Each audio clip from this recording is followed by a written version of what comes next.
विषाद योग. अर्जुन विषाद योग हा गीतेचा पहिला अध्याय. अर्जुन वैतागलेला आहे आणि अर्जुन विचार करतो की मला खरं तर हे युद्ध नाही करायला पाहिजे.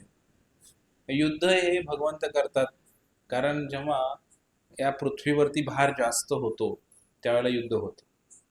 म्हणजे पृथ्वीवरती वाईट लोक वाढतात त्यावेळेला भगवंतांना होलसेलमध्ये काहीतरी योजना करावी लागते, कारण एका एकाला मारायचं म्हणजे फार अवघड आहे. होलसेलमध्ये एखादा भूकंप आला तरी हजारो लोक मरू शकतात, सुनामी आली तरी मरू शकतात, आणि काही विमान क्रॅश झालं तर त्यामध्ये मरू शकतात. तर भगवंतांना कधी कधी होलसेलमध्ये या गोष्टी कराव्या लागतात. आणि कधी कधी महायुद्ध होतं, महायुद्धामध्ये सुद्धा अनेक लोक मारले जातात. तसं एक द्वापारयुगाच्या अंत्यकाळामध्ये हे महायुद्ध झालेलं आहे ना. 65 करोड सैनिक जवळपास मारले गेले एकाच वेळेला. म्हणजे मोठी जीवितहानी झालेली आहे, वित्तहानीही झालेली आहे. मग पृथ्वीवरचा भार कमी होतो. हे जे भार आहे ना, पाप वाढलेलं आहे ना, ते पाप कमी होतं. म्हणून युद्धही व्हायला हवी. असं युद्ध व्हावं असं मला नाही वाटत, पण हानीच आहे. पण एका दृष्टिकोनातून पाहिलं तर युद्ध झालं तर चांगलं आहे, की जेणेकरून हे पाप नष्ट होईल, हे वाईट प्रवृत्तीचे लोक मारले जातील, आणि भूकंप, हे सुनामी, युद्ध, हे जे काय होतं ना, याच्यामुळं हे लोक मारले जातात. हे युद्ध चांगलंच आहे, हे भगवंतांना माहिती आहे. आणि पण आपल्यासारख्या लोकांची भूमिका अर्जुनाने निभावलेली आहे. अर्जुन प्रश्न विचारतो, नको रे बाबा मला युद्ध. हे गीता समजून घेणं थोडंसं अवघड पण आहे. व्यवस्थित पद्धतीने लक्ष दिलं तर लक्षात येईल तुमच्या. अर्जुन म्हणतो मला युद्ध करायचं नाही. भगवान तुला काय करायचं? तुम्ही मला भीक मागायची. मला संन्यास घेतो आणि भीक मागतो म्हणे मी. पण मला युद्ध नको. ऍक्च्युली अर्जुनाला संन्यास घ्यायचा आहे का? एक मूळ प्रश्न जर तुम्ही विचार केला तर अर्जुनाला म्हणायचं असते नुसतं. कधी कधी नवरा बायकोमध्ये भांडण झालंय, नवरा काय म्हणतो, वैताग आलाय मला तुझा, जाऊन संन्यास घेतो, हिमालयात राहतो. मग जातो का असं कधी? नाही जात ना तो. एक म्हणायची पद्धत आहे, त्या टाईपमध्येच अर्जुन बोलतोय जवळपास भगवंतांना, की मी संन्यास घेतो, मला युद्ध करायचं नाहीये. हा, पण पुढे बोलला ना अर्जुन. अर्जुन म्हटला एवढी मोठी जीवितहानी होणार असेल आणि असं रक्तरंजित साम्राज्य मला भेटणार असेल आणि मी राजा बनणार असेल तर असा राजा मला व्हायला आवडणार नाही. मग कसा आवडेल? बिना युद्धाचा राजा व्हायला आवडेल. म्हणजे इच्छा आहेच. हे असला कसला संन्यास आहे? म्हणजे बघा, अर्जुनाला वैराग्य आलेलं नाही हे मला म्हणायचं. अर्जुन हा वैरागी पुरुष नाहीये. एक भोगी व्यक्तीची भूमिका अर्जुन निभावतोय. फुकट मिळाल तर राजा बनायला तयार आहे. युद्ध करून मला जर राजा बनवत असेल तर नको आहे. माझ्या गुरूंना मारून, माझ्या वडीलधाऱ्या माणसांना मारून, माझ्या घरातली माणसं मारून जर तुम्ही मला राजा बनवत असाल, असं राज्य मला नको. मग कसं पाहिजे? हा, त्यांना न मारता दिलं तर मी राजा बनायला तयार आहे. म्हणजे भोग करण्याची वृत्ती अर्जुनामध्ये आहे. अर्जुन पूर्ण वैरागी नाही झालेला आहे आणि म्हणतो संन्यास घ्यायचा आहे मला. संन्यास घेणं एवढं सोपं आहे? म्हणजे एका आपल्या घरामध्ये आपली जी भूमिका आहे तीच अर्जुनाने निभावली. आपण जे करतो, आपण जे बोलतो तेच अर्जुनाने दाखवून दिले. अर्जुन तसा नाहीये, भगवंताचा महान भक्त आहे, पण आपली भूमिका निभावते आपल्याला समजावून सांगण्यासाठी. आपली पण अवस्था ही सगळी नाही. आपल्याला ना संन्यास घ्यायचा आहे कोणाला, ना आपल्याला वैराग्य उत्पन्न झालेला आहे कोणाला, पण आपल्याला सुद्धा भोग करायचा आहे संसाराचा. पण कसं? ठीक आहे, अर्जुन संतांचं पण हृदय आहे अर्जुनाचं. किंवा मला सगळं पाहिजे, राज्य पाहिजे, सगळं पाहिजे, पण सहजासहजी मिळालं तर मी घेतो. दुसऱ्याला मारून नाही मला घ्यायचा. हे पण एक चांगला स्वभाव आहे, नाही असं नाही. पण अर्जुन वैरागी नाहीये या ठिकाणी, हे दिसत. संन्यास घेण्यासाठी पात्र नाहीये अर्जुन. फक्त म्हणतोय मी संन्यास घेतो, पण संन्यास घेण्यासाठी तो पात्र नाही, तेवढं वैराग्य नाहीये. पण नेमकं संन्यास आहे तरी काय, ह्याची चर्चा आता भगवंत करताय. प्रत्येक श्लोकाची लिंक आहे. कधी बोलला अर्जुन? पहिल्या गीता सुरू होताना त्याने विचारलेला प्रश्न, आणि मग बरंच काय काय सांगितलं त्याने. कुलधर्म नष्ट होईल, सैनिक मारले जातील, आणि स्त्रिया विधवा होतील, आणि मग मुलं अनाथ होतील, व्यभिचार वाढेल समाजामध्ये. हे सगळं नाही झालं तर मग मला असं अज्ञात तुम्ही दिलं राज्य तर मी करायला तयार आहे. भगवंत एका एका एका प्रश्नाची उत्तर अर्जुनाला देत आहेत. आणि आता 4थ्या अध्यायाचं नावच देऊन टाकलं भगवंताने, काय? कर्म संन्यास योग अध्यायाचं नावच आहे. हे संन्यास म्हणजे नेमकं काय? 4 आश्रम आहेत. हे 4 आश्रम कोणते? पहिला आश्रम बोला, ब्रह्मचारी. दुसरा गृहस्थ. तिसरा वानप्रस्थ. चौथा संन्यास. 5वा वृद्धाश्रम. 6वा अनाथाश्रम. हे असलं नाही शास्त्रामध्ये कुठं. हे शास्त्र प्रमाणित नाहीये वृद्धाश्रम अनाथाश्रम. शास्त्रामध्ये कुठेही याचं वर्णन नाही वृद्धाश्रम आणि अनाथाश्रमाचं. हे लोकांनी काढलेलं आहे सगळं. कारण वृद्धाश्रमाची गरजच पडत नाही. पहिली गोष्ट, आपल्या सनातन भारतीय वैदिक परंपरेमध्ये वृद्धाश्रम हा प्रकारच नाहीये. कशासाठी पाहिजे वृद्धाश्रम? कशासाठी पाहिजे अनाथाश्रम? याची चर्चा आज करणार आहे. वृद्धाश्रम कशा प्रकारे नष्ट होऊ शकतं हे पण चर्चा आज आपण करणार आहे. काहीच गरज नाही वृद्धाश्रमाची जर भक्ती मार्गामध्ये आला तर. मुलांनी जरी नाही सांभाळलं तरी काही हरकत नाही. सांगतो मी तुम्हाला. ब्रह्मचारी गुरुकुले वसंतांतो गुरु रितम आचार आसवत नीचो. भागवतामध्ये नारद मुनी वर्णन करतात, ब्रह्मचारी गुरुकुले 25 वर्षापर्यंत गुरुच्या मार्गदर्शनाखाली, जन्म झाल्यापासून 25 वयापर्यंत ब्रह्मचारी प्रशिक्षण घेतलं पाहिजे. ब्रह्मचारी म्हणजे गुरुंच्या आश्रमामध्ये राहिलं पाहिजे, शाळा शिकली पाहिजे गुरुकुलामध्ये. आणि जर त्याला प्रखर वैराग्य उत्पन्न झालं, म्हणजेच त्या 25 वर्षामध्ये जर त्याला भगवंताच्या कृपेनं, त्याच्या पूर्वजन्माच्या कर्मानुसार जर त्याला वैराग्य उत्पन्न झालं, तर लग्न करण्याची आवश्यकता नाही. तर वानप्रस्थ, मग गृहस्थ होण्याचा प्रश्नच नाही. जो गृहस्थ असतो त्याला वानप्रस्थ घ्यावा लागतो. पण एखाद्याला जर वैराग्य उत्पन्न झालं तर 25 नंतर तो सरळ संन्यास आश्रमामध्ये प्रवेश करू शकतो. शास्त्रामध्ये वर्णन आहे कमीत कमी 40 वर्ष गुरुची सेवा केली पाहिजे आणि मग 40 वयानंतर संन्यास घेण्यासाठी तो पात्र आहे. म्हणजे 25 मध्ये ब्रह्मचारी झाला, अजून 10-15 वर्ष चेक करा, राहू शकतो का, गुरुची चांगली सेवा करा, आणि मग 40 वयानंतर तो संन्यासाचा विचार करू शकतो. मग संन्यास एक आश्रम आहे. कशासाठी ते पण सांगतो, नीट समजून घ्या. हे 25 वयामध्ये जर वैराग्य उत्पन्न झालं नाही आणि संसार करावासा वाटला, अजूनही आसक्ती, भोग आसक्ती असेल असं वाटलंच मनामध्ये, तर विवाह केला जातो. आणि विवाह केल्यानंतर अजून 25 वर्ष राहावं लागतं संसारामध्ये. म्हणजे किती झाले? 25 आणि 25 50 झाले. मग 50 झाल्यानंतर 51. ज्यांनी लग्न केलेलं आहे त्यांनी 51 एक संत सांगायचे 51 वन कशासाठी जोडले? वनात जाण्यासाठी, म्हणजेच वानप्रस्थ. वानप्रस्थ म्हणजे वनामध्ये जाणे.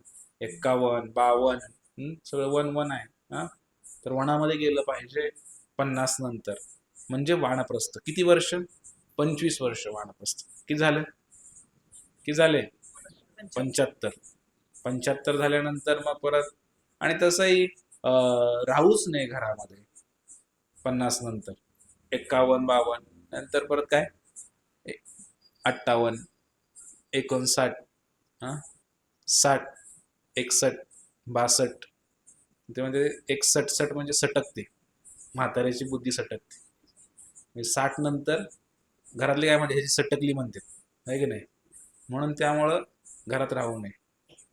तर 61, 62 आणि मग संन्यास घ्यायला तो पात्र आहे.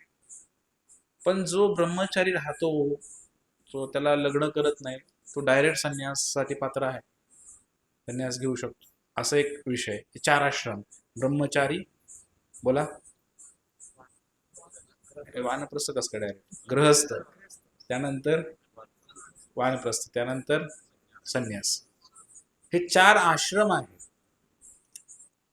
मग जो व्यक्ती या आश्रमामधून जातो तर त्याच्यासाठी मोक्ष आहे. मोक्ष काय सर्वांसाठी नाहीये. जो व्यवस्थित पद्धतीने या आश्रमाचं पालन करतो त्याच्यासाठी मोक्ष वगैरे भगवत प्राप्ती ही मार्ग आहे. असं आपण जर याचं पालन नाही केलं तर मग अवघड आहे सगळ्या गोष्टी. पण त्याच्यावरही उपाय आहे, मी सांगतो. आता मी सांगितलं की एखाद्या व्यक्तीने जर ध्यानपूर्वक गृहस्थ आश्रमामध्ये प्रवेश केला आणि त्याचं व्यवस्थित पालन केलं, विवाह केला, धर्माने संतती उत्पन्न केली, मुलं बाळ उत्पन्न केली आणि आपल्या धर्माने नेमून दिलेल्या सर्व नियमाचं पालन केलं, भक्ती केली, मला सांगा मग वृद्धाश्रमाची आवश्यकता आहे का? कशी? समजा एखादा म्हातारा आहे, त्याला मुलं बाळ सांभाळत नाहीये, आयुष्यभर त्याने काही देव वगैरे काय माहित नाही, आयुष्यभर मजा केली, व्यसन केलं, सगळं केलं, कधी सत्संग केला नाही, मग काय आलं? म्हातारपणी मुलं सांभाळत नाहीत, मुलाने त्याला घराबाहेर काढलं. याने जायला कुठं पाहिजे हो? सांगा तुम्ही. जर हा व्यक्ती आयुष्यभर भक्ती केला असता तर घराच्या बाहेर काढण्याच्या अगोदरच स्वतःच घराच्या बाहेर गेला असता वातावरण बघून. कुठं? मंदिरात गेला असता, पंढरपूरला गेला असता, वृंदावनामध्ये गेला असता, मठामध्ये जाऊन राहिला असता. पण भजन न केल्यामुळे त्याला वृद्धाश्रमात जाण्याची वेळ येते. त्याच्याकडे दुसरं ऑप्शनच नाही ना. मठ काय असतो, भक्ती काय असते, वृंदावन काय आहे त्याला माहितच नाही ना, सत्संग काय माहितीच नाही ना.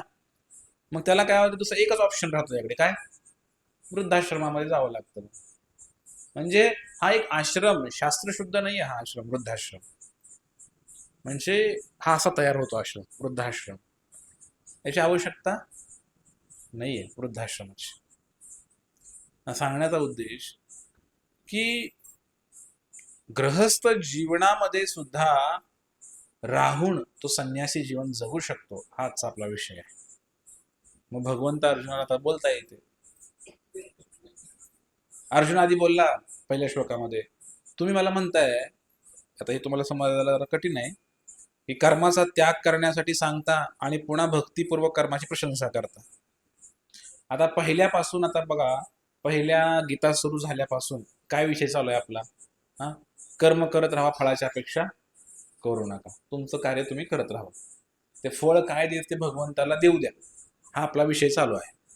मग आता काय झालं इथं कर्माचा त्याग कर म्हणतात भगवंत. आधी सांगितलं, पण कोणत्या कर्माचा? वाईट कर्माचा, विकर्म, जे आपण चर्चा केली, की तुम्ही हे सांसारिक कर्म करू नका, कारण ते बंधनाला कारणीभूत ठरते.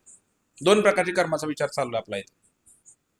जे संसारासाठी केलं जातं हे बंधनाला कारणीभूत ठरतं, ते कर्म एक आहे. आणि दुसरं जे आहे कृष्ण भावना भावित कर्म, भगवंतासाठी केलेलं कार्य. एक आहे संसारासाठी केलेलं, दुसरं भगवंताला केंद्रस्थानी ठेवून केलेलं. आता बघा, आपण एक साधं उदाहरण देतो तुम्हाला जेवायचं आहे, तर तुम्ही काही खाऊ शकत नाही. तुम्ही कर्म काय आणि कृष्ण भावना भावित कर्म काय? नुसतं शिजवलं आणि खाल्लं, झालं कर्म, ते बंधनाला कारणीभूत ठरलं. हा, खाल्लं लगेच बंधन सुरू झालं. पण तेच अन्न भगवंताला दाखवून ते प्रसाद म्हणून खाल्लं तर मन शुद्ध व्हायला सुरू झालं, आणि त्या प्रसादाच्या कृपेनं तुम्हाला भक्ती सुरू झाली तुमची. येते का लक्षात तुमच्या? कर्म कृष्ण भावना भावित कर्म. नुसतं कर्म केलं तुम्ही, सांसारिक कर्म केलं तर इथेच अडकणार. पण तेच जर तुम्ही कृष्ण भावनेत येऊन केलं, भगवंताला पुढे ठेवून जर प्रत्येक कार्य केलं, तर ते तुम्हाला मोक्ष प्राप्त करून देऊ शकतं, त्यातनं मोकळं करू शकतं. लक्षात आलं का तुमच्या? म्हणून इथे अर्जुन गोंधळलाय. काय करताय तुम्ही? एकदा म्हणताय कर्म करू नको, परत म्हणताय कृष्ण भावना भावित कर्म कर. नेमकं मी काय करू ते मला सांगा, नेमकं काय करू? भगवंत म्हणजे खरं तर अर्जुनाला हा प्रश्न पडलेला नाही, तो आपल्याला पडलेला आहे. आपल्याला कळत नाही काय म्हणून अर्जुन आपल्यावरती प्रश्न विचारतो, नेमकं मला काय करायचं सांगा, नेमकं तुला काय करायचं मी सांगतो. आता भगवंत बोलायला लागले. श्री भगवान उवाच संन्यासः कर्मयोगच्च निःश्रेयसकरा भुवो तयोस्तु कर्म संन्यासात् कर्मयोगो विशिष्यते. श्री भगवान म्हणाले, कर्माचा संन्यास आणि भक्तिभावित कर्म दोन्हीही मुक्ती देण्यात चांगले आहेत, परंतु या दोन्हीपैकी भक्तियुक्त कर्म कर्मसंन्यासापेक्षा उत्तम आहे.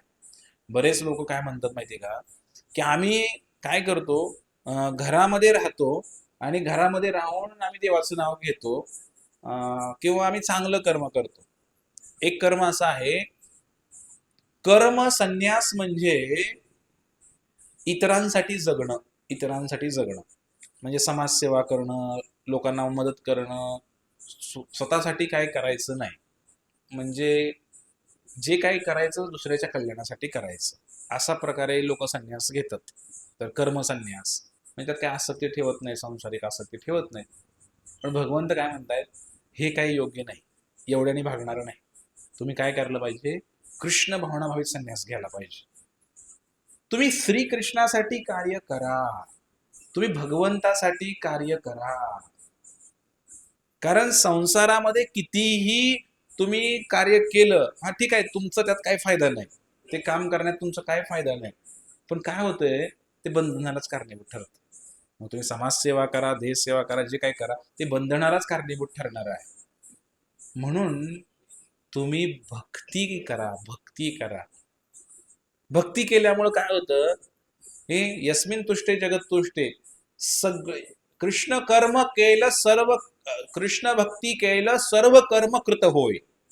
भगवान श्रीकृष्णाची भक्ती केल्यामुळे सगळं काही केल्यासारखं आहे, सगळं काही केल्यासारखं आहे. म्हणून ह्या संन्यासाची व्याख्या सांगताना इथे म्हणलेलं आहे की कर्म संन्यासापेक्षा सुद्धा भक्ती श्रेष्ठ आहे. आणि याचं थोडक्यात वर्णन आपण आता करूया. तर इथं असं म्हणलेलं आहे की सकाम कर्मे सांसारिक बंधनास कारणीभूत ठरतात.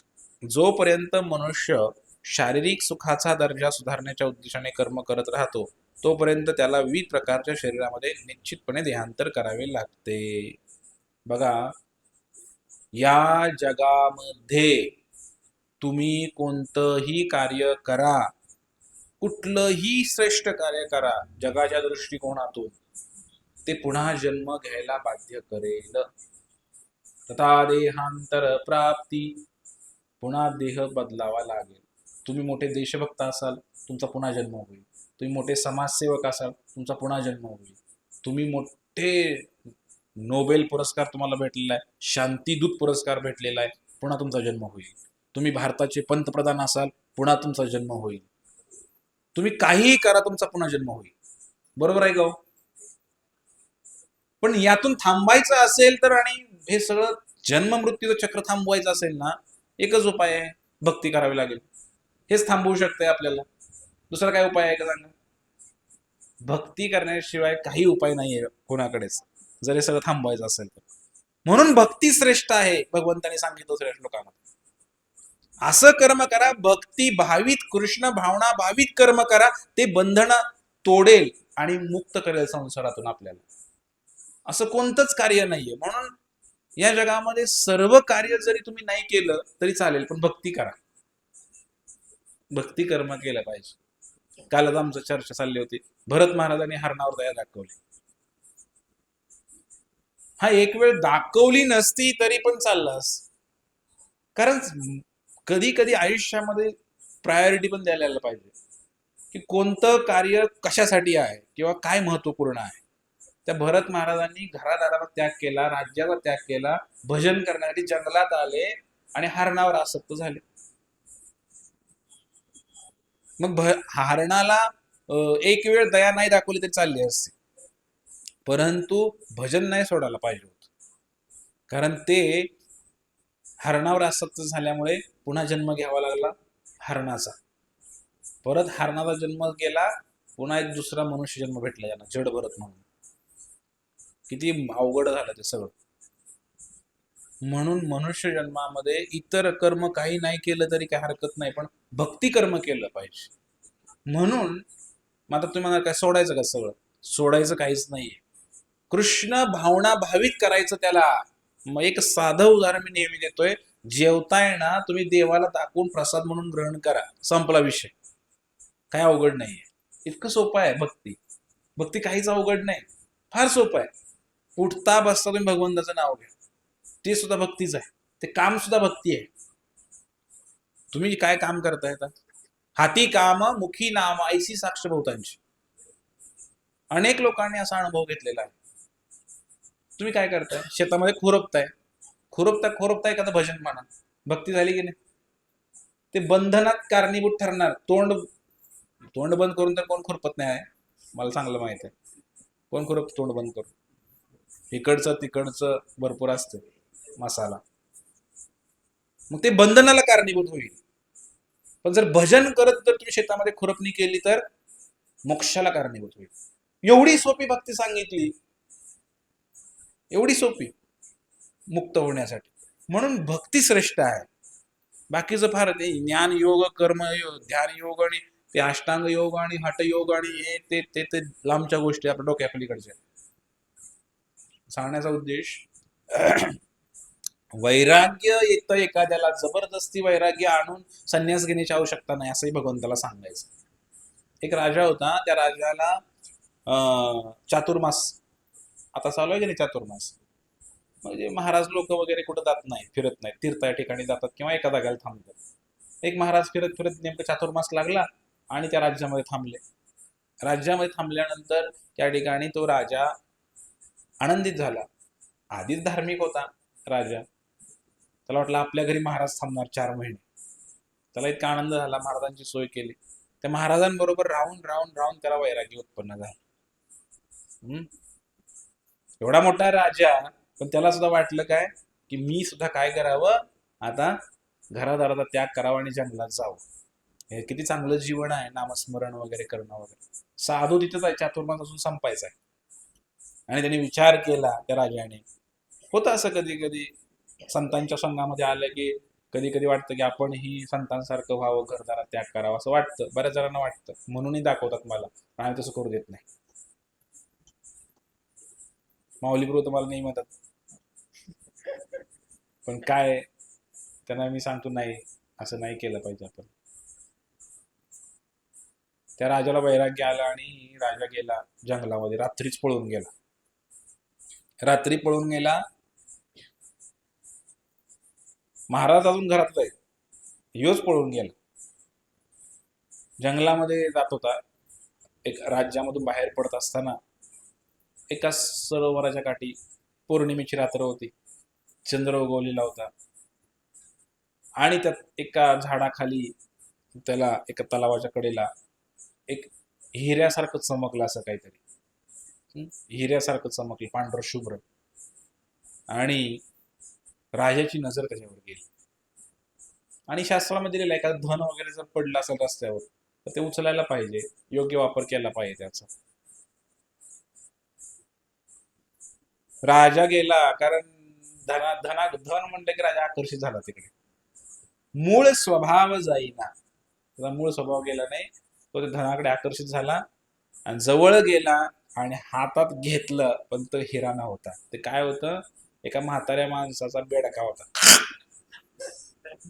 आणि तो चंद्राचा प्रकाश पडल्यामुळे चमकत होता. आणि त्याने ते हातामध्ये घेतला, बेडका बघितला, हातामध्ये घेतला आणि मग त्याच्या लक्षात आलं आपल्याला काय अजून वैराग्य उत्पन्न झालेलं नाही. अशा प्रकारे तो राजा पुन्हा गेला आपल्या घरी राज्यामध्ये. आणि कोणालाच माहित नाही, कारण रात्री झोपलेला गेलेला, सकाळ उठायच्या आधी माघारी. एका रात्रीचं वैराग्य खतम. असं वैराग्य बऱ्याच लोकांना येतं, मरकट वैराग्य येतं. संसारामध्ये दुःख आल्यानंतर लोक संन्यास घेतात, असं नाही घ्यायला पाहिजे संन्यास. प्रभुपाद महाराजांनी संन्यास घेतला, वयाच्या जवळजवळ 60 वयामध्ये संन्यास घेतला प्रभुपादांनी. पण ती तयारी केली त्यांनी, 40 वर्ष तयारी केली संन्यास घेण्याची, आणि मग संन्यास घेतला. ती बायको निमित्त होती. असं क्षणिक वैराग्य उत्पन्न होऊ शकतं, पण ते खरं नसतं. माणूस वैतागतोच की संसारामध्ये, बऱ्याच गोष्टीमुळे वैतागतो. नको वाटतं कधी कधी एकच गोष्ट, तीच बायको पुन्हा पुन्हा, तीच मुलं पुन्हा पुन्हा डोळ्यापुढं, तीच शेती, तेच काम, तेच शेजारी, सगळं बोर होतं कधी कधी लोकांना, आणि मग नको वाटतं कधी कधी. संन्यास किंवा हे सगळं सोडणं एवढं सोपं नाही. बाह्य दृष्टीनं संन्यास घेतात लोक, कपडे बदलतील, हा, काहीतरी टक्कल करतील, जटा वाढवतील, काहीतरी करतील, पण अंतर्दृष्टीने संन्यास काय आहे? वैराग्य उत्पन्न झालंय का? नाही. मन कुठं विचार करते, काय विचार करते? मी सांगितले ना एक गोष्ट तुम्हाला, लय वेळा सांगितली, तुमच्या लक्षात राहत नाही म्हणून सांगतो पुढे. एका व्यक्तीने संन्यास घेतला आणि तो गेला. त्याला बरेच तीर्थ फिरून झाल्यानंतर त्याला कळलं की प्रयागमध्ये कुंभमेळा भरलेला आहे. कुंभमेळ्याला गेला तो. कुंभमेळ्याला गेल्यानंतर त्या ठिकाणी बसलेला, त्रिवेणी संगमी नाना तीर्थे भ्रमी चित्त नाही नामी तरी ते व्यर्थ. तर तिकडे गेला तो, प्रयागमध्ये जाऊन बसला त्रिवेणी संगमावरती. मग कुंभमेळ्याला भरपूर लोक येतात. मग त्यावेळेला त्या कुंभामध्ये दाढी वाढवली, जटा वाढवली, अंगाला भस्म लावलेला आहे, लंगोट लावलेला आहे, कपडे नाहीत अंगावरती, थंडीचे दिवस आहेत, गंगेच्या किनारी बसलेला आहे. अनेक लोक त्याच्या दर्शनाला यायला लागले. त्यांचाही फळ होता, तंबू टाकून बसले होते महाराज, पाया पडत होते. आणि तिथं त्याची बायको जी होती ती बायको सुद्धा आली होती प्रयागमध्ये. ती पण स्नान करण्यासाठी आली होती. चांगली होती बायको. बायको नवीन साडी घालून, सोन्याचे दागिने घालून व्यवस्थित आली होती. आणि नवरा तर निघून गेलेला कधीच आले. आणि बायकोने काय केलं, त्यास महाराजांच्या पाया पडले. जसे महाराजांच्या पाया पडले, महाराजांची नजर तिच्यावर गेली. त्यांना कळलं माझी बायको आहे,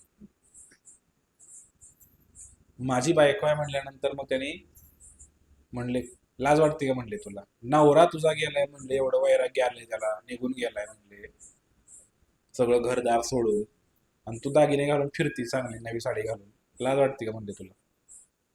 बायको म्हणली, तुला लाज वाटते बघ आधी म्हणले, महाराज झालाय. हा, मला ओळखलंच कसं पहिल्यांदा सांग म्हणले, तू कसला महाराज आहे तू म्हणले? हा, तू एवढा संन्यास घेतलाय, तुला वैराग्य आले, मला ओळखलं कसं काय? तू तुझ्या ध्यानात तर कृष्ण पाहिजे ना, तू अजून मला विसरला नाही का? अभी तक भुला नाहीये. तू कसला संन्यास आहे म्हणले. असं म्हणल्यानंतर मात्र त्याचे तवा त्याला वैराग्य आलं. तेव्हा त्याचे डोळे उघडले, आयला खरंच आपलं चुकतंय काहीतरी. आणि खरं वैराग्य तिच्या बोलण्यानं, बायकोच्या बोलण्यानं खरं वैराग्य आलं. आणि महान वृंदावनामध्ये गेले, महान संत झाले खटखट बाबा. म्हणून बायको सुद्धा असावी लागते अशी बोलणारी. बरे झाले देवा बाईल कर्कशा, भांड कुदळी बायको होती म्हणून तुकाराम महाराज म्हणले मला वैराग्य उत्पन्न झालं. आणि चाणक्य पंडित सुद्धा म्हणले, सुंदर जर बायको असेल तर वैराग्य, गोड बोलणारी आणि सुंदर पत्नी असेल तर पुरुषाला वैराग्य कधीच येत नाही. आणि सुंदर बायको गोड बोलणारी असेल, काकेमध्ये विषारी कोबरा साप घेऊन झोपल्याप्रमाणे आहे, काळे. सुंदर पत्नी आणि गोड बोलणारी असेल, वैराग्यच उत्पन्न होणार नाही. तिच्याचकडनं गोंडा घोळणार, वैराग्य कधी उत्पन्न होणार याला? मनुष्य जीवन वैराग्य उत्पन्न होण्यासाठी आहे ना, बायकोच्या मागे गोंडा घोळायला आहे मनुष्य जीवन. हा, कडक होते का जास्त? कडकच आहे, ठीक आहे, सॉफ्ट करू थोडस, ठीक आहे. काय सांगू तुम्ही मला? विसरले बघा, कुठं होता? हा, महान संत झाले, बायकोमुळं अनेक लोकांना वैराग्य आलं. तुकोबारायांनी सुद्धा मान्य केलं, बायकोमुळे मला वैराग्य आलं. प्रभुपाद महाराजांनी सुद्धा मान्य केलं, बायकोमुळे मला वैराग्य आलं. बायको नीट वागत नाही म्हणल्यानंतर वैराग्य येतं माणसाला. अनेक संतांना पत्नीमुळे वैराग्य आलं, तुलसीदासांना पत्नीमुळे आलं असं म्हणतात वैराग्य. म्हणून भांड कुदळी बायको असणं कधी चांगलंच. आसक्त तर राहत नाही माणूस संसाराशी. हे सिद्धांत उलटे आहेत सगळे अध्यात्माचे. आपल्याला वाटतं की असं कसं काय, गोड बोलणारी बायको पाहिजे होती, असं नसतंय. मग ते तिथंच राहणार तुम्ही खाली. काय सांगू तुम्ही तुम्हाला? हरे कृष्ण कृष्ण कृष्ण हरे हरे, हरे राम हरे राम. आत्मस्तरावर कार्य केलं पाहिजे प्रत्येकाने. भावबंधनातनं मुक्ती मिळू शकते. पण जर आपण नुसतंच कार्य करत राहिला, भगवंत सेवेमध्ये नाही, पैसे कमवलेत पण भगवंत सेवेत वापरले का पैसे? ग्रहस्थांसाठी नियम आहेत. तुम्हाला लग्न करायचं आहे तर नियम आहेत, मग त्या लग्नाच्या नियमाचं पालन केलं पाहिजे. हा, 50% तुम्ही भगवंताच्या सेवेत द्यायला पाहिजे. कोण देते आजकाल 50%? शास्त्र बोलतंय कमवले तुम्ही 10 रुपये तर 5 रुपये भगवंताच्या सेवेत लावा, तर तुम्हाला संसारामध्ये राहण्याचा अधिकार आहे. हा म्हणणार आमचं आम्हाला पूर्णी पडत नाही, देवाला कवा द्यावा. अरे 5 रुपये पण देवाने दिलेत ना. नाही, किती मोठे मोठे इस्कॉन मध्ये स्वामी लोक बघितलेले आहेत, कोण दान करत नाही, कोणाची इच्छा होत नाही दान करण्याची. किती ग्रहस्थ आहेत, दीक्षा घेतलेली आहे, 10-10 वर्ष झाली, 20-20 वर्ष झाली. किती ग्रहस्थ आहेत इस्कॉन मध्ये दान करतात? 10% नाही, 2% सुद्धा करत नाहीत दान. कारण त्यांना ते ग्रहस्थ जीवनच अजून कळलेलं नाही ना. दान गोळा भरपूर करते पण दान करत नाही स्वतः, असे बी काही ग्रहस्थ आहेत. कारण सिद्धांत बलिया चित्त न करी आलस, सिद्धांत समजायला आळस करू नका. प्रभुपाद म्हणले ना 10% द्या, म्हणले 50% नको, म्हणले 10 रुपये कमवता 1 रुपया देवासाठी काढून ठेवा. तेवढा सुद्धा होत नाही, कसं गृहस्थ जीवन यशस्वी होणार आपलं? गृहस्थ झाला म्हणजे ब्रह्मचारी, संन्यासी, वानप्रस्थ सर्वांची, पशुपक्ष्यांची, चिमण्यांची, सगळ्यांची जबाबदारी तुमच्यावर आहे. लग्न केल्याबरोबर हे तुम्हाला वाटते हम दो हमारे दो, माझी बायको माझी 2 मुलं एवढेच माझी जबाबदारी आहे. हे दारात बसलेलं कुत्र, हे मांजर, हे झाडावर चिमणी, हे सगळ्यांची जबाबदारी तुमच्यावरती आहे. हे ब्रह्मचारी संन्यासी महाराज लोक तुमची मुलाप्रमाणे आहेत, त्यांची काळजी कोण घेणार? भरपूर जबाबदारी येते. लग्न हा वैयक्तिक विषय नाही, लग्न हा सामाजिक विषय आहे. वैयक्तिक विषय कसा काय आहे? आणि मग वैयक्तिक विषय म्हणूनच लोकांनी लग्न करायचे, हम दो हमारे दो, आणि मग जगायचं, दिवशी मरायचं. समाजाचं काही देणं घेणं? मग सगळे 5 ऋण आले, सगळे आले. ज्या दिवशी लग्न केलं त्या दिवशी सगळे ऋण आले. मग ते मातृ ऋण आलं, पितृ ऋण आलं, भूत ऋण आलं, आणि आप्त ऋण आलं, समाज ऋण आलं, देश ऋण आलं, सगळे ऋण तुमच्या अंगावर बसले. ज्या दिवशी तुम्ही लग्न केलं तुम्हाला फेडावं लागेल सगळं. संन्यासाला कुठलंही ऋण फेडायची गरज नाही. ज्याने संन्यास घेतलेला आहे त्याला कोणाची जबाबदारी त्याच्यावरती नाही, कारण तो पूर्ण मुक्त झालेला आहे. लक्षात येते का तुमच्या? लक्षात येते का तुमच्या? ठीक आहे, पुढे जाऊया आपण. प्रापंचिकतया बुद्ध्या हरिसंबंधी भस्ना मोक्ष परित्याग वैराग्यम फलगुगत्यते. भक्तिरसामृतमध्ये रूप गोस्वामी सांगतात काय? मुक्ती प्राप्त करण्यासाठी उत्सुक असणारा मनुष्य भगवंताशी संबंधित वस्तूचा भौतिक समजून त्याग करतो, तेव्हा त्याच्या वैराग्याला अपूर्ण वैराग्य म्हटलं. वैराग्य म्हणजे काय? विश्वनाथ चक्रवर्ती ठाकूर सांगतात की वैराग्य म्हणजे उदासीनता. एखाद्या, आता बघा आपल्याकडे हा मोबाईल आहे, पण मोबाईल पुढंच आहे, पण उदासीनता, त्याला हात पण लावत नाही, कामापुरतच आपलं काय असलं तर. वस्तू जवळच आहे भोग करण्याची, पण भोग करत नाही, त्याला उदासीनता म्हणतात. इज अ न्यूट्रल, त्याला ते इंटरेस्ट नाही त्याच्यामध्ये, म्हणजे उदासीन होतो आपण. उदास का झालाय म्हणतो की नाही आपण कधी कधी, काय उदास बसलाय म्हणजे त्याला काहीच करू वाटत नाही. तसं एखाद्या व्यक्तीला उदास होतो एखाद्या विषयाप्रती, एखाद्या वस्तूप्रती. बायको आहे, फार सुंदर आहे, पण त्याला काहीच देणं घेणं नाही. हा, सगळं काही प्रॉपर्टी आहे, सगळं आहे, भरपूर काही गाड्या आहेत, सगळं, पण त्याला त्या फिरण्यात बसायची आवड नाही, त्याला फिरू वाटत नाही, त्या बंगल्याचा भोग करू वाटत नाही. सगळं काही आहे पण उदास आहे तो. उदास म्हणजे आतून आनंदी आहे पण बाहेरून उदास आहे, त्याला काही देणं घेणं नाहीये, त्याला म्हणतात वैराग्य. पण रूप गोस्वामी काय प्रापंचिकतया हरिबुद्धी इथं काय म्हणलेलं आहे रूप गोस्वामींनी, की एखादा व्यक्ती भौतिक समजून एखाद्या गोष्टी त्याग करतो. या जगामध्ये अशी एकही वस्तू नाही जी भगवंताच्या सेवेत लावू शकत नाही. बोला एखादी वस्तू सांगा. मोबाईल भगवंताच्या सेवेत लावू शकतो की नाही?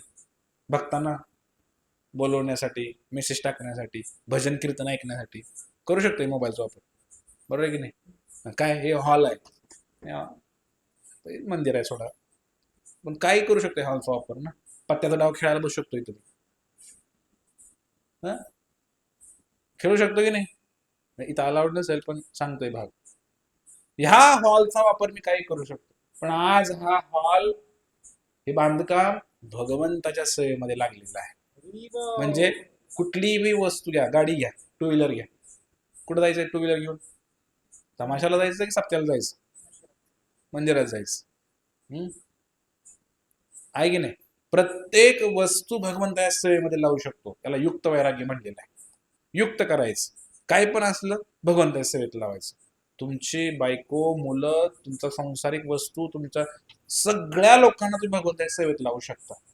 लक्षात आहे तुमच्या? अशी एकही वस्तू नाही की जी भगवंताच्या सेवेत लावता येत नाही. तुम्ही विचार करा बघ 2 मिनिटं थोडे. अशी एखादी वस्तू शोधून काढा जी भगवंताच्या सेवेत लावू शकत नाही. एक आहे, हा, द्वेष. द्वेष भगवंताच्या सेवेत लावू शकत नाही. बाकी सगळं, तुमची वासना सुद्धा, हं, तुमचं जे काय आहे, तुमचा राग, हनुमंताने राग पण लावला सेवेमध्ये, लंका जाळी, राग आला होता हनुमंत. काही पण असू दे भगवंताच्या सेवेत लावू शकता तुम्ही. म्हणून तुमचा पैसा तर या तर साधारण गोष्ट आहे. हे अहंकार सुद्धा भगवंताच्या सेवेत लावू शकतो. कसं काय? कोण सांगते बघू? अहंकार कॉलर टाईट करून सांगा मी भगवंता दास आहे म्हणून, मी पांडुरंगाचा भक्त आहे म्हणून. बरोबर आहे की नाही? दास आहे की नाही? अभिमान आहे की नाही? मला मला अहंकार झालेला नाही, मी भगवंता दास आहे. त्यात काय आवड नाही, वाईट नाही याच्यामध्ये. म्हणून कुठलीही वस्तू भगवंताच्या सेवेमध्ये तुम्ही लावू शकता. अशा प्रकारे एखाद्या व्यक्तीला आता संन्यास घ्यायचा आहे, खऱ्या अर्थाने जर पाहिलं तर संन्यास हा शब्दच चुकीचा वाटतो कधी कधी. कसा काय? संन्यास म्हणजे सगळं त्याग करायचा आपण, ठीक आहे. पण माझा प्रश्न असा आहे आता सर्वांना, त्याग करायचा कशाचा? जी वस्तू आपली असते त्याचा त्याग केला जातो. आपला हाय काय या जगामध्ये? बोला, आपलं काय आहे? तुम्ही काय निर्माण केले काही गोष्ट या जगामध्ये? मग त्याग कोणाचा करायचा? जे नाहीच आहे तर त्याग कसा करता तुम्ही त्याचा? माझं घर आहे, घर तुझं नाहीच आहे पहिली गोष्ट. म्हणजे मी हे पण पूर्वी सांगितलं होतं, शेजारच्या घरामध्ये जायचं, शेजारच्या घरामध्ये जायचं आणि काय म्हणायचं, हे शेजारच्या घरातलं हे टीव्ही आहे माझा आहे म्हणायचं. ऍक्च्युली तो तुमचा नाही, शेजारच्या घराचा टीव्ही आहे. त्याच्या घरी यायचं म्हणायचं माझा टीव्ही आहे आणि हे महाराज तुम्हाला हे दान का. याला दान म्हणतात का? याला त्याग म्हणायचं का? काय हो, किती मोठं मन केलं, टीव्ही दान केला एवढा मोठा. तुझा नव्हताच तो टीव्ही, तो कोणाचा होता? शेजारच्या घरातला टीव्ही होता तो. तशी आपली अवस्था आहे. आम्ही एवढं मोठं दान केलं हो. तुझे होतं कुठं ते? ते भगवंताचं जागा आहे, भगवंताचे पैसे आहेत, भगवंताची लेकरं आहेत. एक माताजी म्हणाली मी माझा मुलगा देवाला दान केला म्हणे, महाराज झालाय माझा मुलगा. एक आई म्हणाली, होता कुठे तुझा मुलगा? तो हा भ्रम आहे ना सगळा. भगवंताने दिलेला आहे, ते आत्मा आहे, तुझ्या पोटाला आला, तो महाराज झाला, तुझा काय अधिकार आहे त्याच्यावरती? समजतंय का काय तुम्हाला मी काय बोलतोय ते?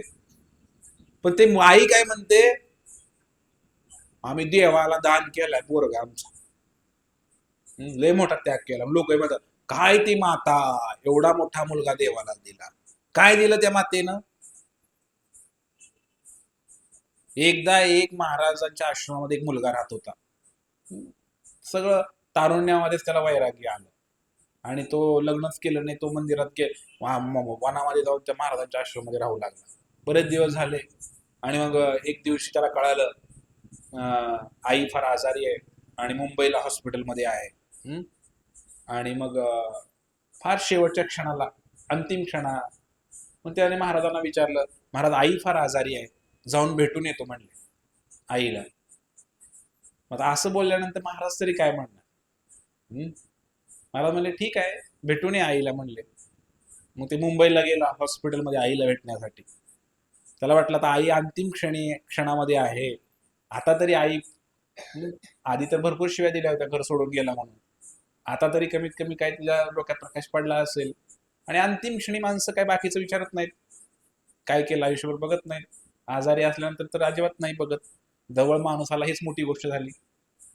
जसं त्या आईने त्या मुलाला बघितलं हॉस्पिटलमध्ये आल्यानंतर दवाखान्यामध्ये, माझा मुलगा आलेला आहे,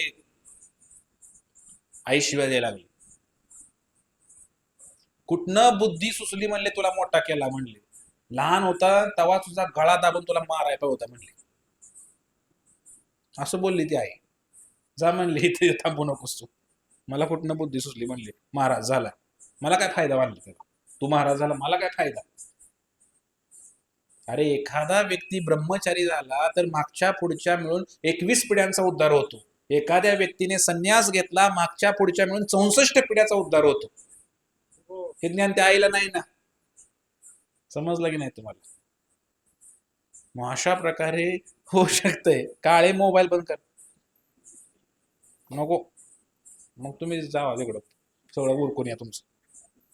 2 कामं एकदम नाही करायची, एकच काम करायचं. ते आजकाल तसं झालं, ते संडासमध्ये बसून मोबाईल चालवत होते. संडासमध्ये गेल्या पटकन उरकून बाहेर यायचं, कारण संडास हे थांबण्याची जागा नाहीये. पटकन बाहेर आलं पाहिजे. पण ते मोबाईल आतमध्ये घेऊन गेला तर आवड आहे. 2 कामं एकदम नाही करायची. इव्हन तुम्ही काही लोक जप करते तसा, प्रवचन ऐकता राहिले माळा त्यांच्या, ते पण नाही करायला पाहिजे. अपराध आहे ते. एक तर प्रवचन ऐका, नाहीतर एक तर जप करा. कुठलं तरी एक काम करा. मोबाईल तर लांबची गोष्ट आहे, जप सुद्धा नाही करायचं. अपराध आहे ना त्या प्रवचनाचा, अपराध होईल ना. प्रवचनवाला एवढा जीव तोडून ओरडतंय बिचार. त्याचं काय. कुठलं तरी एक काम केलं पाहिजे. काय सांगत होतो मी, विसरलं. माझं पण बुद्धी आता कमी झाली. कुठं. हा, सांगण्याचा उद्देश आहे की एकतर वैराग्य उत्पन्न व्हायला पाहिजे. विषय आपल्या संसारामध्ये आपण अडकलो ना, वैरागी जीवन हे सहजासहजी वैराग्य उत्पन्न होत नाही एकतर, आणि झालं तर ते तथाकथित वैराग्य उत्पन्न होते. ते समजायला लागतंय. संन्यास घेणं एवढं सोपं नाहीये. मी एवढं सगळं सांगतोय कारण मला तुम्हाला काहीतरी सांगायचं आहे. शेवटी नीट ध्यानपूर्वक ऐका मी काय सांगितलं आतापर्यंत. मग इथं भगवंतांनी सांगितलं, कुठं गेलो आपण, हा 3रा श्लोक आहे बघा, 2रा झाला आता. नेहास नित्य संन्यासी यो न द्वेष्टी न कांक्षती निर्द्वंद्वो ही महाभाव सुखम बंधात्म प्रमुच्यते. हे महाभाऊ अर्जुना, जो द्वेष करत नाही तसेच आपल्या कर्मफलांची आकांक्षा करीत नाही, तो नेहमी संन्यासीच असल्याचे जाणावे. आता संन्यासाचे लक्षण काय ते पहिल्यांदा लक्षात घ्या, नाहीतरी फार अवघड होईल. तुम्ही सुद्धा संन्यासी होऊ शकता. एक स्त्री सुद्धा संन्यास घेऊ शकते घरी राहून. हे मला तुम्हाला शिकवायचं आहे.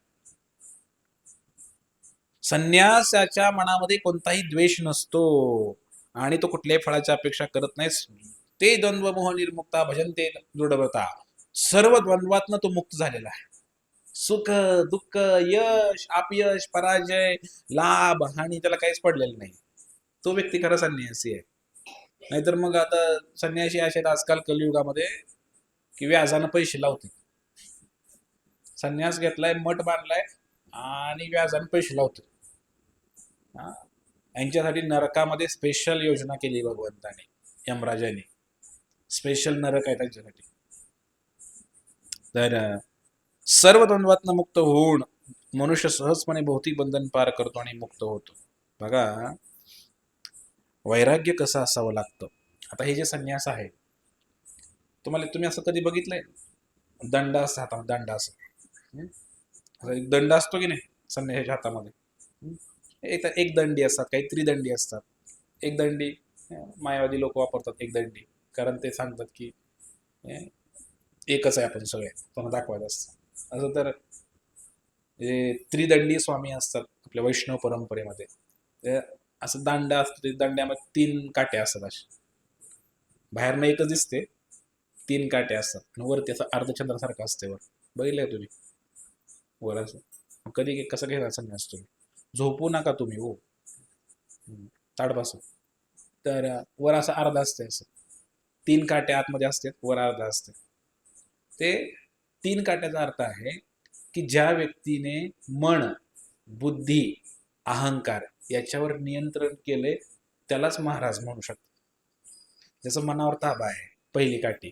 दुसरा बुद्धी नियंत्रणामध्ये आहे आणि अहंकारावर मात केलेली आहे, तो व्यक्ती संन्यास धारण करू शकतो. आणि वरचं जे अर्ध कोर आहे ना अशी, ते दाखवतंय की आम्ही अणुआत्मा आहे छोटासा, भगवंत मोठे आहे, आम्ही भगवंत होऊ शकत नाही, एक नाही, वेगळा आहे. तर अशा प्रकारे हे संन्यासी व्यक्ती जो आहे त्याच्या मनात कुठला द्वेष नसतो. महाराज संन्यास हे मोठे शब्द आहेत हो. ते आपण त्याची किंमत कमी केली सगळी. रस्त्याने दिसला एखाद्यानं गंध लावला त्याला ओ महाराज लगेच आपण म्हणतो. लगेच एखाद्याला गंध लावला तरी सुद्धा शब्दांची किंमत कमी केली. महाराज याचा अर्थ आहे ज्याने मन बुद्धी अहंकार या तिन्हीवर नियंत्रण केलेलं आहे तो व्यक्तीला महाराज म्हणतात. विचार करा. आणि अशा प्रकारे असं इंग्रजीमध्ये त्याला सर म्हणतात. सर महाराज या शब्दाला इंग्रजीमध्ये काय म्हणतात? यस सर म्हणतो की नाही आपण शाळेत गेल्यानंतर. हे चुकीचं आहे खरं. सर पण नाही म्हणाला. सर म्हणजे महाराज असा अर्थ सांगितलेला आहे मराठीमध्ये. महाराज हा शब्द फार मोठा आहे. मग आता अनेक लोकांना असं झालेलं नाहीये पण त्यांनी विनाकारण त्याचं नक्कल करत आहेत. तर संन्यास म्हणजे काय? घरामध्ये राहून पण तुम्ही संन्यासी राहू शकता. कर्म संन्यास जे धड्याचं नाव आहे आपल्याला, चॅप्टर अध्यायाचं नाव आहे. तुम्ही काय करा, घरामध्ये राहा.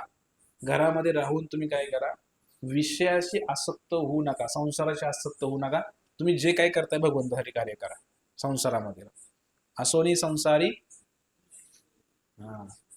तर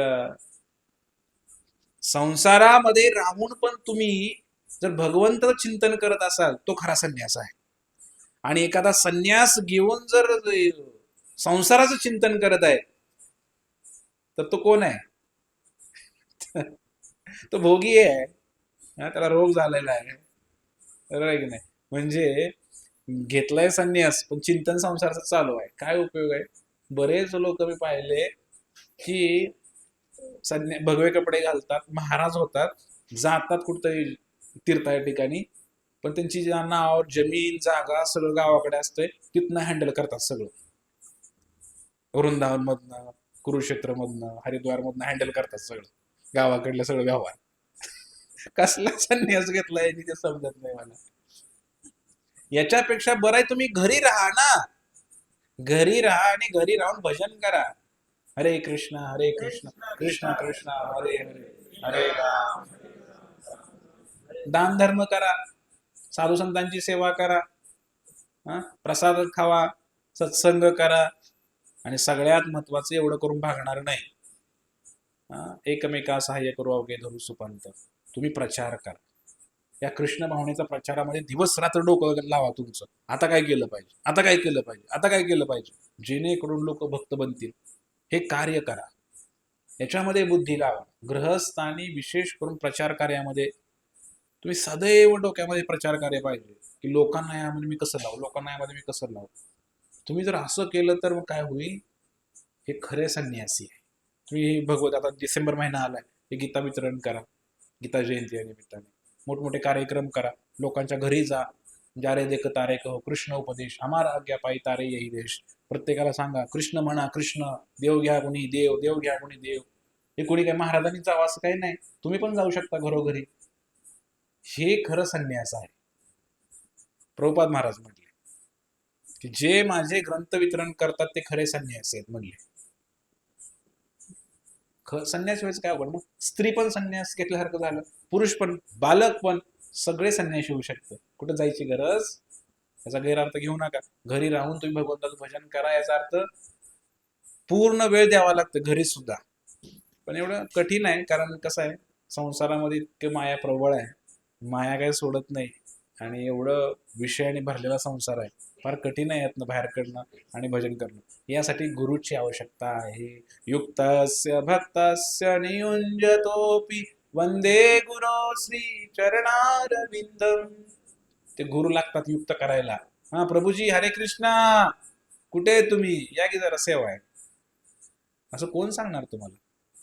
ते गुरु लागतात. ते गुरु बोलवतात, सेवेत लावतात. मग आपल्याला अशा प्रकारे आपण संसारामध्ये राहून सुद्धा एक संन्यासी जीवन जगू शकतो. 24 तास. अनेक लोक आहेत तुमच्या हरे कृष्ण आंदोलनामध्ये जे पूर्ण वेळ भगवंताची सेवा करतात. पूर्ण वेळ म्हणजे त्यांचं जे काही जॉब, नोकरी, व्यवसाय असेल ते करतात आणि सकाळ संध्याकाळ भगवंताची सेवा करायची. सकाळी मंगलारतीलाही मंदिरामध्ये यायचं, जप करायचं मंदिरामध्ये, प्रसाद घ्यायचा, दिवसभर काम करायचं आपलं, आणि परत संध्याकाळी आणि परत मंदिरामध्ये यायचं, आसपासच्या गावामध्ये जायचं, प्रचार करायचा. म्हणजे समजते का तुम्हाला? संन्यास घेणं घरी आणून पण एवढं सोपं नाहीये. तर त्यासाठी पूर्ण भगवंताची सेवा केली पाहिजे आपण, घरी असलो तरी सुद्धा. तर अशा प्रकारे आपण करू शकतोय. तर आपल्याला एकदा एक व्यक्ती होता, अं, पाकिस्तानमध्ये कराची नावाचं शहर आहे, पूर्वी भारतामध्ये होतं. तर तिथे एक महान एक व्यक्ती होऊन गेला. त्याला दोन मुलं होते, एक होता वासुदेव आणि दुसरं नाव होतं कन्हैया. हा जो वासुदेव नावाचा मुलगा आहे, लहान बघा काही लोकांना जन्मापासूनच वैरागी असते. हा म्हणजे मुलाचे पाय पाळण्यात दिसतात, लहान मुलांना आवड असते. सगळेच मुलं सत्संगामध्ये येऊन बसत नाहीत. आता एक पाटील छोटासा आहे पण येऊन बसतो का नाही सत्संगामध्ये? महिमध्ये किती पोर आहेत, लहान त्याच्या वयाचे किती पोर आहेत? शेकडो पोर आहेत, पण येत नाहीत ना. ह्याला काय का होईना पण येऊन बसावंच वाटतंय, थोडंसं बसतंय, कळतंय नाही कळतंय ऐकत नाही ते विषय वेगळा, पण बसतंय की नाही. हं? तर सांगण्याचा उद्देश काय, की तो जो मुलगा होता त्याला लहान वयापासूनच भक्तीची आवड होती. मग त्याचं नाव काय होतं? वासुदेव. लक्ष आहे का तुमचं? आणि वासुदेव 18 वय झालं त्याचं, आणि त्याला हरी हरी काय वाजायला लागले, हरी हरी जन्मताच त्याला वैराग्य होतं. आणि त्याच्या वडिलांनी काय केलं सांगतो तुम्हाला. काय करू नका, राहू द्या, आहे व्यवस्थित. वासुदेवच्या वडिलांनी सांगितलं 18 वय झाल्यानंतर तुला लग्न कर म्हणलं. त्याची इच्छा नव्हती लग्न करण्याची, आणि इतका फोर्स केला त्याला लग्न करण्यासाठी की तू लग्न केलंच पाहिजे म्हणले. वासुदेव काही लग्न करायला नकोच म्हणायचं. मग एक वेळ असं झालं, त्या वासुदेवला लग्न करत नाही म्हणल्यानंतर एका पाहुण्यातली मुलगी होती एक, त्या पाहुण्यातल्या मुलीशी लग्नात त्याने ठरवलं, यांना माहीत न होताच. आणि उद्या सकाळ उठून त्याला त्या सांगितलं की तुला आता या मुलीबरोबर लग्न करायचं, सगळं ठरलेलं आहे. ती मुलगी आणली गेली वासुदेव. आणि मग ज्या वेळेला याने बघितलं तर नाही नाही म्हणत होता लग्न करायला, तर वडिलांच्या आदेशाचं पालन केलं पाहिजे शास्त्राच्या नियमानुसार. पण काही गोष्टीमध्ये हस्तक्षेप करता येत नाही आई वडिलांना सुद्धा, हे थोडं लक्षात घेतलं पाहिजे. एखाद्याला जर संन्यास घ्यायचा आहे तर आई वडील नाही त्याला हे करू शकत. हा अर्थात काही गोष्टी आहेत गृहस्थांसाठी आहेत त्या. वासुदेवला कळालं की आता माझं जबरदस्ती लग्न लावलं जाते. वासुदेवनी काय केलं, समाधी अवस्थेमध्ये बसले. समाधी अवस्थेमध्ये बसले आणि डोळे झाकले. थोडा आवाज वाढव. डोळे झाकल्यानंतर ध्यान लागलं त्यांना, आणि हे जे चक्र असते ब्रह्मरंध्र असते, त्याने समाधी लावून ध्यान अवस्थेमध्ये आपला देह त्याग केला. आणि जाण्यापूर्वी काय म्हटले, तुम्ही एवढा अधिकार दाखवताय ना माझ्या शरीरावर, ती म्हणले तू माझा मुलगा आहे, मी तुला जन्माला घातलेला आहे, तू माझं ऐकलं पाहिजे, असे बापाचे शब्द होते. मग त्याने पण उत्तर दिलं त्या मुलाने. ते म्हणले हे तुमचं शरीर आहे ना, तुम्ही जन्माला घातलेलं आहे ना, शरीर घेऊन टाका म्हणले, शरीर मी चाललो म्हणले. ध्यान लावलं, समाधी लावली आणि देह सोडला. म्हणजे बापाचं म्हणणं होतं की मी तुला जन्माला घातलं, शरीर मी दिलंय तुला, तू माझं ऐकत नाही. ते म्हटले मला मनुष्य जन्म भेटलेला आहे, हे भजन करण्यासाठी भेटलेलं आहे म्हणले, आणि तुम्ही मला भोग करायला ढकलताय संसारामध्ये. तुम्ही ऑलरेडी अडकलाय संसारात, परत मला पण अडकवताय. हा, तर मला नाही लग्न करायचंय. मला त्यातून ते व्यक्ती त्याला ते सहन नाही झालं आणि त्याने ते देहत्याग केला. पण सांगण्याचा उद्देश की एवढं वैराग्य होतं की समाधी लावून तो भगवत धामाला गेला. असं वैराग्य पण लागतं संन्यास घेण्यासाठी. उगाच फालतूगिरी काहीतरी घरात भांडण झालं म्हणून तर निघाला संन्यास घ्यायला, असं नाही चालत आहे. किंवा इकडे नोकरी, आजकालची मुलं आहेत ना बरेच आमच्याकडे येतात, प्रभूजी आम्हालाही तुमच्यासारखं बनायचंय बरं का. का नाही कंपनीमध्ये लई काम असते हो, दिवसभर रात्रभर लई पीळ येतं. हा, म्हणजे शेतामध्ये काम करावं लागतंय. हा, मस्त 10-12 एकर शेती, पण काय करायचं, कष्ट कोणी करायचं, चला आपलं महाराज बनूया. अशांची संख्या काही कमी नाही आहे भारतामध्ये. हा, म्हणून अनेक लोक वैतागून येतात. ठीक आहे, वैतागून पण हरे कृष्णामध्ये दुसरीकडे कुठे जाऊ नका. दुसरीकडे सगळे अवघड आहे, बाजार बेकार आहे सगळं. हरे कृष्ण ठीक आहे, वैतागून जरी आला तरी भक्त बनेल नंतर. सांगण्याचा उद्देश होता की तो मुलगा वासुदेव गेला, दुसरा मुलगा कोण, त्याचं नाव सांगा. कन्हैया. तर आपला भाऊ गेला, यदे आचरती श्रेष्ठ हा. तो पण भगवंताचा महान भक्त होता. भगवंताचा एवढा महान भक्त होता तो पण. हे विचार करण्यासारखी गोष्ट आहेत. कधी कधी आई वडिलांना समजत नाही आपल्या पोटी कशी मुलं आलेली आहे, थोडं समजून घ्यायला पाहिजे आई वडिलांनी सुद्धा. तर कन्हैया जेवताना काय करायचा, जेवायला लागला की घास कानाचं घालायचं कधी कधी. एवढा तो भगवंताच्या भजनामध्ये तल्लीन असायचा, त्याला तोंड कुठे कळत नव्हतं. जेवताना तो कानामध्येच हा घास घालायचा. एवढं तो बेभान होऊन भगवंताचं भजन करायचं, काय कळत नव्हतं त्याला. भजन असं करावं लागतं बरं का. आपण भजन करताना आपली समाधी लागते. तर भजन करणं पण आपलं फार मोठी अवघड गोष्ट आहे, एवढं सोपं नाही. एवढा महान भक्त होता. तर त्याला सुद्धा आता एक भाऊ गेला. हा, दुसऱ्या भावाला शेतावरून भाताची परीक्षा करायला हवी होती त्यांनी. त्याला त्याने सांगितलं तू पण लग्न कर. ते म्हणले मी पण लग्न करत नाही. तो भाऊ म्हणला मी पण लग्न करत नाही. जन्मताच हे दोन्ही मुलं वैरागी होते, मला सांगायचं होतं. तो म्हणला मी पण लग्न करत नाही. लग्न करत नाही म्हणल्यानंतर मग गुरुंकडे गेले आणि गुरुंना सांगितलं की मला लग्न करायचं नाही, पण आमचे वडील फार फोर्स करतात मला लग्न करण्यासाठी, काय करायचं तर. म्हणले तर मला थोडंसं फिरून यायचंय म्हणलं. फिरून यायचं म्हणलं. वृंदावनला गेले, वृंदावनला गुरुंबरोबर तीर्थयात्रा करण्यासाठी. वृंदावनला गेले, यमुनेच्या काठी बसले होते आणि गुरु महाराज निघाले. 7 दिवसाची यात्रा झाली आहे, जे काय असेल ते दिवसांची.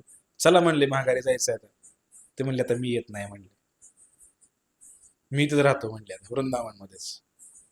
असं म्हणल्यानंतर गुरु म्हणले माझी जबाबदारी आहे, तुझ्या बापाला सांगून आणले मी 7 दिवसात माघारी येतो, पोरं घेऊन चाललोय, चल म्हणले. मला गावात येऊ दे नाही ते म्हणले ते काही मला माहित नाही म्हणले, मी आता येऊ शकत नाही म्हणले, मी तर राहणार म्हणले यमुनेच्या काठी. असं म्हणल्यानंतर किती वैराग्य बघा. एखाद्याचं नैसर्गिक जन्मताच एखाद्या मुलाला वैराग्य असतं. आणि मग तो मुलगा, तो कन्हैया यमुनेच्या काठी बसलेला, गुरु सांगतायत तरी ऐकायला तयार नाहीत. आणि मग ते म्हणले गुरु महाराज तुम्ही मला फोर्स करू नका, मला आता भगवंताचं दर्शन झालेलं आहे यमुनेच्या काठी. त्या श्यामसुंदर श्रीकृष्णाचं दर्शन मला झालेलं आहे, आता मी येऊ शकत नाही गावाकडे म्हणले, त्यामुळे मी आता इथंच बसणार आहे म्हणले. ध्यान लावलं असं, आणि त्या यमुनेच्या काठीच त्या लहान मुलाने, त्याचंही वय 17-18 वर्ष, त्यांनी तिथं त्या यमुनेच्या काठी देहत्याग केला. आणि त्या गुरूंना सांगितलं जाताना मी चाललेलो आहे म्हणले वरच्या वृंदावनाला, गोलोक धाम की तो गेला, गोलोकाला गेला वरती, गुरूंना सांगून गेला. दोन्ही मुलं गेले. आई वडिलांना कळलंच नाही की आपल्या पोटी कोण जन्माला आले होते, महापुरुष. कधी कधी आई वडिलांना समजत नाही, आणि शास्त्रीय नियमानुसार आई वडिलांनी हस्तक्षेप नाही करायला पाहिजे. एखादा दारोडा जर असेल, दारू पित असेल, तर समजावून सांगू शकतोय आपण त्याला, आपला मुलगा दारू पिऊ नको म्हणून, बरोबर आहे की नाही, तिथे प्रयत्न करू शकतोय. पण एखादा जर सन्मार्गाला चालला असेल तर त्याला अडवायला नाही पाहिजे. शंकराचार्य 1300 वर्ष, 1500 वर्षापूर्वी येऊन गेले जवळपास, त्यांच्या आईने सुद्धा परवानगी दिली नाही संन्यास घ्यायला. साक्षात महादेव होते ते आले आणि संन्यास घ्यायचा आहे म्हणले, निघायचं. वय 12, संन्यास 40 नंतर ठीक आहे, पण काही 1-2 उदाहरण आहेत असे. रामानंदाचार्य, शंकराचार्य लहान वयात संन्यास घेतला आहे, वय वर्ष 12. 8 ते 10-12 वर्षच वय असेल शंकराचार्यांचं. हा? जर संन्यास घ्यायचा असेल तर आईची परवानगी लागते, आणि लग्न झालेलं असेल तर बायकोची परवानगी लागते. आणि दोघी कधी परवानगी देणारी माणसं नाही ती. देणार का परवानगी? एक वेळ आई देईल पण बायको देईल का? वैतागलेली असेल तर देईल. अरे, शंकराचार्यांची आई काय परवानगी देईना त्या बालकाला, वय काही पडते ना. ते अशी काही, आता मोठी कथा मी नाही सांगणार, अशी काही योजना केली त्यांनी, कुठेतरी गेले आणि ते काही प्रभाव झाला. ती आईच पाया पडली त्यांच्या. ज्या वेळेला आई मुलाच्या पाया पडते त्यावेळेला पडायचं नसतं आईने मुलाच्या पाया, पण आई वडील पाया पडले की समजायचं मुलगा संन्यासी आहे. संन्यासी झाला घेतला तरच आईने पाया पडायचं असतं मुलाच्या, नाहीतर मुलांनीच आईच्या पाया पडायचं असतं. संन्यास घेतल्यानंतर आईच्या पाया पडायला परवानगी नाही. लक्षात येते का तुमच्या? एखाद्याने जर संन्यास घेतला तर आई वडिलाच्या पाया पडता येत नाही, कारण संन्यास म्हणजे सगळे नाते तोडलेले असतात, कोण आई कोण वडील, त्यासाठी सगळं सारखंच आहे जग. म्हणून आईच्या वडिलाच्या पाया पडता येत नाही, त्याने त्याच्या पाडावं लागतं संन्यासाच्या. म्हणजे काही कारणाने पाया पडले, ते म्हणले झालं की संन्यास माझा, म्हणले आता मी जायला मोकळा आहे, म्हणले मला परवानगी भेटली कारण तू माझ्या पाया पडली. गंमत केली त्यांनी भरपूर. रामानंदाचार्य स्वयं श्रीराम प्रकट झाले, त्यांनी कमी वयात संन्यास घेतला. ठीक आहे, आपला विषय काय चालला होता की नैसर्गिकरित्या आई वडील कधीही मुलाला थोपवू शकत नाहीत आणि थोपवताही येत नाही. ज्ञानेश्वर महाराजांचे वडील विठ्ठलपंत कुलकर्णी यांनी सुद्धा संन्यास घेतला होता, आठवतंय का तुम्हाला? संन्यास घेऊन रामानंदाचार्याकडे गेले काशीला, आणि तिकडे इकडे आले रामानंदाचार्य फिरत फिरत. कुठं? आळंदी धाम की. आळंदीमध्ये आले, आणि आळंदीमध्ये ज्ञानेश्वर महाराजांची आई, हा, आणि ती बसली होती. तिला माहितच नाही आपला पती आहे, माहिती आहे, पण आता ती आशीर्वाद दिला त्याने, सौभाग्यवती भव. ती म्हणली अहो कशा सौभाग्यवती पुत्रवती भव, नवराच नाही माझा गेला संन्यास घेऊन, लग्न झाल्याच वैराग्य आले. त्याचा आशीर्वाद, ती एक लीला होती बरं का खरं तर ज्ञानेश्वर महाराजांच्या जीवनामध्ये ती, की यांनी आशीर्वाद दिला पुत्रवती भव, जे काय असेल ते. ते खरं तर होणार, पती तर जवळ नाही, तर कसे पुत्र होणार? रामानंदाचार्य काशीला गेले आणि रामानंदाचार्याने विठ्ठलपंतांना सांगितलं, त्यांचे शिष्य म्हणले तू मला सांगितलं नाही, म्हणले तुझं लग्न झालेलं आहे, बायकोची परवानगी घेतली का तू संन्यास घ्यायला? वैतागून आलाय, हा, बायकोची परवानगी घेतली का? ते म्हणले तर काय, बायको कुठे परवानगी देते का म्हणले संन्यास घ्यायला, आत्ताशी नवीन लग्न झालंय म्हणले. म्हणले समर्थांसारखं तर करायचं होतं, रामदास महाराजांसारखं व्हायला पाहिजे होतं. असं काही उदाहरण दिलं नाही त्यांनी. लग्नाच्या बोहल्यातून पळून गेले, सावधान म्हणलं की गेले पळून. लग्न लागायच्या आधी तरी पळायचं म्हणले, लग्न केलंय आणि आता संन्यास घेतलाय, जा म्हणले घरी, वापस बॅक टू आळंदी, पुन्हा संसार कर म्हणले. संन्यास घेतल्यानंतर माघारी वळून बघायचं नसतं, नीट लक्षात घ्या. मग आता संन्यास घेऊन परत आळंदीला माघारी आले का? तर संन्यास धर्मापेक्षा सुद्धा गुरुमुख पद्मवाक्य चिते ते करी ऐक्य, गुरुनी सांगितलेला आदेश महत्वाचा आहे. आणि हे शील प्रभुपादाने सुद्धा तेच केलं. संन्यास घेतल्यानंतर पुन्हा संसारात येता येत नाही, पण ज्ञानेश्वर महाराजांचे वडील संन्यास घेतल्यानंतर पुन्हा आळंदीला आले, कारण गुरूंनी सांगितलं म्हणून आले. गुरुच्या शब्दाला फार किंमत आहे, सगळ्यात मोठा धर्म तो आहे. आणि आले आणि पुन्हा मुलं झाले, ज्ञानेश्वर, सोपान, मुक्ताबाई जाणं आणि निवृत्तीनाथ. आणि मग त्यांना नाही का संन्यासाची पोरवून चिडवायला लागले. असं झालं कुठं सगळं. प्रभुपाद महाराज सुद्धा अमेरिकेला गेले आणि बरेच काही नियमामध्ये बदल केले त्यांनी, जे संन्यासाला योग्य नव्हते. पण गुरूंचा आदेश होता अमेरिकेला जा, या म्लेच्छ यवनांचा उद्धार करण्यासाठी, गीता भागवताचा जगभर प्रचार करण्यासाठी तुला जायचंय भारत सोडून. आणि म्हणून प्रभुपादांना त्यांनी सांगितलं होतं, आदेश दिला होता. त्यावेळेला प्रभुपाद महाराजांनी काही विचार केला नाही की मी संन्यासी आहे, मी आता संन्याशाने आता बाहेर राहायला पाहिजे कुठेतरी, कुटीचक बहुदक बरेच काही नियम आहेत, प्रभुपाद जाऊन गृहस्थांच्या घरी राहिले, म्लेच्छांच्या घरी राहिले, झाडाखाली राहिले, झोपडपट्टीत राहिले, काय काय तर खाण्यामध्ये आलं प्रभुपादांच्या, शुद्धीकरण राहिलं नाही तिकडं. बऱ्याच लोकांचा संपर्क आला, स्त्रियांचा संपर्क आला, स्त्रियांना साडी कशी घालायची हे शिकवावं लागलं, संन्यासी असून सुद्धा बरेच काही करावं लागलं प्रभुपादांना. पण केवळ ह्या संन्यास धर्मापेक्षा सुद्धा गुरूंनी सांगितलेला धर्म फार महत्वाचा आहे, हे प्रभुपादांनी सुद्धा काम केलं. म्हणून जास्त संन्यासाला महत्व दिलं नाही प्रभुपादांनी. एक वेळ ते संन्यास टाकून द्यायला बसलो आम्ही, पण आम्हाला गुरूंनी सांगितलेलं कार्य करायचं आहे आणि भक्ती मार्ग करायचा आहे, भगवंताचं भजन करायचं आहे, हे महत्वाचं आहे. मग बरेच संन्यासी आहेत, पुढच्या श्लोकामध्ये प्रभुपाद लिहित आहेत, हे मायावादी संन्यासी आहेत. चैतन्य महाप्रभू साक्षात भगवंत जेव्हा जगन्नाथपुरीवरून काशीला आले, काशीमध्ये अनेक संन्यासी बसलेले आहेत, एक दंडी मायावादी संन्यासी बसलेले आहेत. आणि ते काय करतात, दंड दाखवतात, नमो नारायण.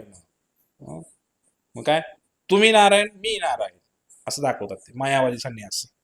चैतन्य महाप्रभू आले आणि चैतन्य महाप्रभूंनी काय केलं, दोन्ही हात वरती करून नाचायला आले, हरे कृष्णा कृष्ण कृष्ण हरे हरे, हरे राम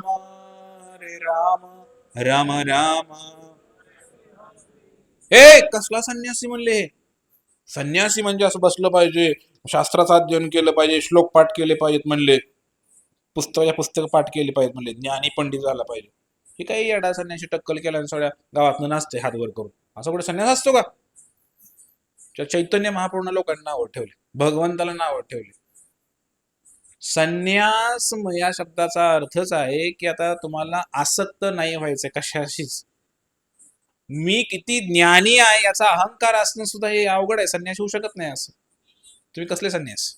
म्हणून सर्वजण संन्यासी होऊ शकतो आपण, फक्त संसाराशी आसक्त नाही व्हायचं, कमळासारखं राहायचं. कमळीसारखं नाही, कमळासारखं. कमळ जे चिखलामध्ये उगवतं पण घाण लागून घेत नाही, त्या पानावर पाण्याला टिपका सुद्धा राहत नाही. तसं संसारामध्ये राहायचं, पण संसाराची घाण अंगाला लावून घ्यायची नाही. हे काय, ह्याच्यामध्ये जास्त गुंतायचं नाही. काय करायचं, सकाळी लवकर उठायचं, आरती जप वाचन, आपल्या कामाला गाडी घालायची, उगाच टवळक्या करत फिरायचं नाही इकडं तिकडं, गावाची वजी उतरायची नाही. आणि मग दिवसभर काम करायचं, पोटापाण्याचं बघायचं, संध्याकाळी यायचं, दामोदर अष्टकम करायचं, नरसिंह आरती करायची, भागवताचं प्रवचन असते ऑनलाईन ते ऐकायचं आणि झोपायचं. विषय सांगतो, माऊली प्रभू संन्यास झाला तुमचा. काय अवघड आहे संन्यास? पण गावाचे वजे उतरायचे नाही, भौतिक कार्य करायचं नाही, जे बंधनामध्ये टाकेल असं कार्य करायचं नाही. मग कुणी नावं ठेवले तरी चालतील, तुम्ही आलाच नाही हो आमच्याकडे जागरण गोंधळ होतो, तुम्ही तुम्हाला 10 वेळा फोन केला तरी तुम्ही आलाच नाही, मला नाही यायचं. मला जे बाधक आहे ते मी करणार नाही, विषय संपला. म्हणजे संन्यासी जीवन घरी राहून पण जगू शकते. मला सांगायचं, वेळ झाली माझी. तर आपण आज पहिला दुसरा तिसरा चौथा श्लोक घेतलेला आहे आणि 5व्यापासून पुढे आपण बघूया पुढच्या वेळेला. हरे कृष्ण कृष्ण कृष्ण हरे हरे, हरे राम